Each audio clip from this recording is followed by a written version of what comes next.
The Batman has been postponed for 2022. There's a fan theory that is so good, we would like to see them make it into an actual movie. And we'll even discuss the little details in the trailer that are like a spoiler for the entire movie. So don't swipe or click away, because here is The Batman 2022. First look and leaked information. First of all, we will talk about the cast, and boy were there a lot of changes.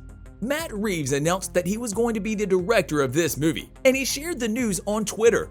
The initial plan was for Ben Affleck to direct the movie, but after revealing he had a lot of projects under his belt, they decided to go with Matt Reeves. Initially, the production was supposed to start back in 2018, but that didn't happen. The reason? The script that Matt promised hasn't been delivered, and he was supposed to make one that everyone would like and agree on. The production began in 2020, and the first teaser trailer, released during the DC fandom, revealed that the movie would hit theaters in 2021. But all of this changed very shortly.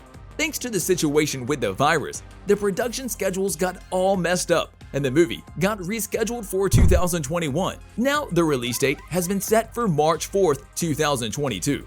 This happened because Robert Pattinson, who is set to play Bruce Wayne, tested positive, and the production was delayed. Speaking of our new Caped Crusader, the first video of this former Twilight star was released on Reeves' Twitter account in January of 2020. This version of the Batman shows the Dark Knight in his youth, while he is still very young and has just begun attracting attention to himself. Again, using Twitter, the director told us that Andy Serkis would be the guy playing Alfred Pennyworth, Bruce's butler and most trusted helper. Now, there was one role that surprised us a little, and that was the role of Oswald Cobblepot. As you already know, Penguin is short and stubby, and Danny DeVito was the perfect man to play him. However, in The Batman, the actor they've cast in the role is the smoking hot Colin Farrell. But when Eddie Murphy could turn himself into a woman, why couldn't they add a few pounds to Farrell's sleek jawline? Paul Dano will be playing the main villain of the show, aka Riddler, also known as Edward Nashton. His last name was later changed to Nigma, so he could be presented as Enigma. A little cheesy, but we'll let it slide. The role of Catwoman went to the irreplaceable Zoë Kravitz, who beat a lot of other actresses for the role, and when they had chemistry reading with Pattinson, the two hit it off immediately. There are going to be some other bad guys added to the show, including John Turturro, who will be playing bad guy Carmine Falcone. You see why that's important later on. They even speculated that Peter Sarsgaard would be taking on the role of Two-Face, but we now know that he's going to be playing Gil Colson. Now, many of the fans are thinking that there are going to be only 3 villains: the Riddler, Kingpin, and Catwoman. But in fact, there's way more to the movie than meets the eye. As we've already said, Falcone will be one, Two-Face will be the third, and fourth might actually be an entire organization. And here's why we think that. Before we talk about the trailers, don't forget to smash that like button. It keeps the almighty YouTube algorithm happy, and you keep getting these videos for free. If we look at the first trailer, we see it starting with the Riddler.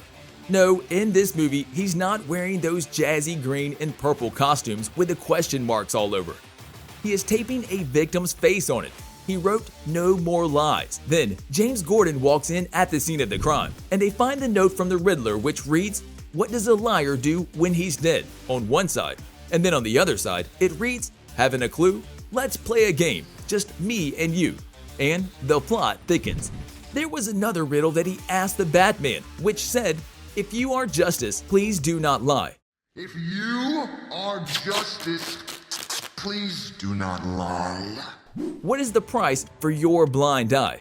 And immediately after that, there's a scene where Batman beats a man bloody and says, "I'm vengeance." If we see that justice is some sort of revenge for those who were wronged, then the Riddler asks Batman, "What's the price of your blind eye?" And then we associate blind eye to blindfold, which inevitably equates to Lady Justice. Then the question he is asking is, what is the price for your justice? This means that the Riddler is asking Batman what his price is for justice. And since he is vengeance, what's the vengeance that he will be happy with? And since the Riddler said to Batman, "You are part of this too," this only tells us that we will see Batman actually kill someone in this movie. And finally, the third riddle came in the second trailer, where he asked, What's Black and Blue, and Dead All Over. And of course, we can't forget about the riddle where Batman stands in the middle of a riddle on the floor. The Major, Don Mitchell Jr., has just been killed. Coulson was the Attorney General, and he was the one who was inside the car that almost ran over Batman during Mitchell's funeral.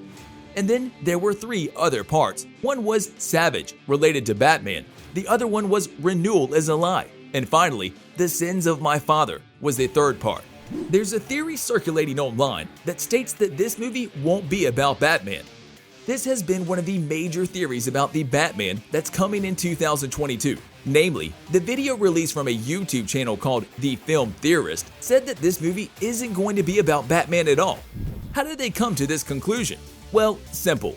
They watched the trailer, listened, and read the interviews, and realized that Matt Reeves, the director of this movie, is going to be pulling a big one on the audience. First of all, he said that the movie Chinatown was the inspiration for Batman, and the corruption in this old movie perfectly relates to the corruption brewing in Gotham. Additionally, they claimed that the movie would also draw inspiration from David Fincher, the award-winning director that's behind movies like Zodiac and Seven. All 3 of these movies include a deranged killer sending clues to a bunch of detectives about murder cases that are about to happen. Now, this is a pretty clue that could lead to a lot of theories and speculation. But there's a rumor going around that there are going to be 6 villains in this movie: Catwoman, Penguin, the Riddler, Carmine Falcone, Two-Face, the Court of Owls. How did we come to the Court of Owls? Well, did you see the front of the card where Riddler sent the Batman? It featured an owl backed by a skeleton, which means Batman will have to take down the Court of Owls, the society, or rich people that keep organizing crimes that would benefit their business. And just like in Seven, there are 6 villains. They all die. And just like in the serial killer movie, the last victim is the protagonist, not by actually dying, but by killing his ideals. To save Gotham from their clutches, the Riddler tells him that he is one of the murder ninjas called Talons. When his mother and father died, he was taken by someone, and this is the organization that took him, revealing to him that he is bound to corruption. In order to free Gotham from their clutches, he does the unthinkable and kills the members of the Court of Owls. And instead of becoming a detective, he becomes a vigilante, a caped crusader, operating outside the scope of the law. On a related note, what do you think will happen in the upcoming movie? You can tell us in the comment section below. If you like more videos like these, don't forget to subscribe to our channel and hit the bell icon so you never miss any of them. And as always, thanks for watching, guys.